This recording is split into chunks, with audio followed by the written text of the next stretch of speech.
Welcome back, everybody. Secret Service agents and Chicago police officials are ramping up preparations for the Democratic National Convention. It's next month. Officers are receiving training in everything from First Amendment rights to mass arrests. More than 50,000 visitors are expected, including delegates, media, vendors, and many more. Now, it's also sure to be met with protests. So joining us this morning with more insight about safety protocols is Michael Verden, the security expert and founder and CEO of the Lake Forest Group. So thank you so much for coming and joining us this morning. Good morning. So first of all, tell us what you expect. I know back in '96, things were pretty tame in Chicago and people felt we had, maybe reversed the curse from the 60s. What do you expect this year? Well, the event is a National Special Security event, NSSC, so we do have the full complement of state, local, and federal law enforcement. We're also coordinating with the city of Chicago. The security plan comes out on July 25th. That plan will include security zones, where you can park. It's going to have airspace restrictions. It's going to have road closures. So it's a very sophisticated plan. This NSSC is similar to what's going on right now in Washington, D.C. with the NATO summit.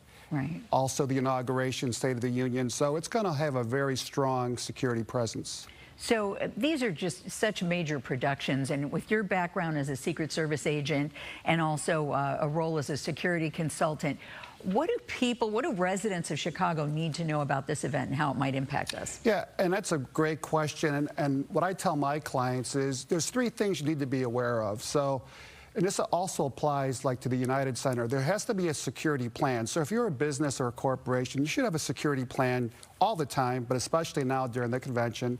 You should have contingency planning. You should have an emergency plan. So if the security doesn't work, you should have an emergency plan. And for all that to work, you need to have training. Like as you mentioned in your opening comments, Chicago police are training right now for the convention.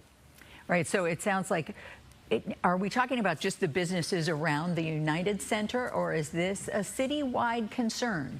I would say it's a downtown concern, but there's citywide impact. But for example, the official DNC headquarters is the McCormick Place Marriott Marquis, also the Hyatt downtown, obviously the West Loop with the United Center, but all the hotels up and down Michigan Avenue, for example, will be impacted. Yeah, good point. Now, I know that we mentioned 1996, and you had some experience as a security coordinator at that DNC here in Chicago. What did you learn from that that's going to apply this year? I think one thing is, and what's applicable is wherever the president travels and when there is a convention, there's going to be protests, there's going to be demonstrations. Right. There's a planned demonstration on Michigan Avenue the evening before on August 18th.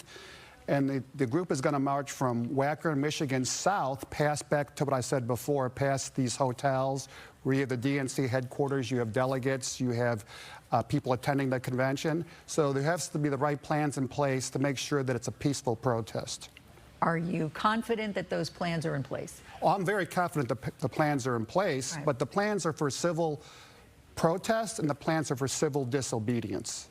Right, and you think the city is prepared as we roll in? It's not just the city, it's the federal government, it's state police, it's also the military. The military is involved in this too, also National Guard. So they're prepared. Milwaukee police are sending police officers to Chicago. Chicago police are sending officers to Milwaukee for the RNC. All right, to beef it up for both of those conventions. Yes. Well, thank you so much for sharing your insights with us this morning. We appreciate it, and we certainly hope everything goes smoothly this August. Let's